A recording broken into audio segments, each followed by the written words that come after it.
دسمبر جب آتا ہے دل غم میں ڈوب جاتا ہے۔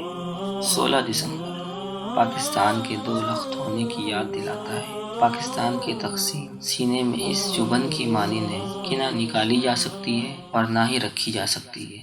اب سے چند سال پہلے تک سانحہ مشرقی پاکستان اسکرینوں پر پاکستان کے دو لخت ہونے کے دن محض تاریخی اوراق کی طرح پلٹ دیا جاتا ہے۔ کوئی ایک آدھا حساس کالم نگار کوئی ایک آدھا صفحہ مشرقی پاکستان کے سانحے پر لکھ کے اپنا فرض ادا کر دیتا ہے۔ کوئی شاعر کسی جلی سگریٹ کی راکھ میں شعر دفن کر دیتا ہے۔ کوئی کہانی کار داستان کسی انلکھی کہانی میں لپیٹ دیتا ہے۔ کوئی فنکار یکجہتی کے دونوں کی مشترکہ فلم کا بینر چلا دیتا ہے۔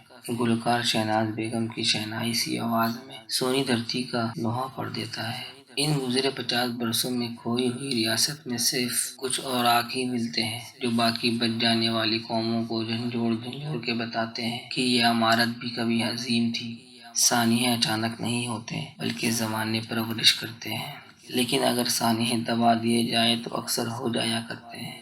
خیر، گئے دنوں کی باتیں ہیں، ہم سانحے روک نہیں سکے اور 16 دسمبر ہمیں ایک اور سانحہ دے گیا، 100 سے زائد بچوں کا قتل کا سانحہ۔ 16 دسمبر 2014 کا سانحہ بڑا تھا یا 16 دسمبر 1971 کا سانحہ؟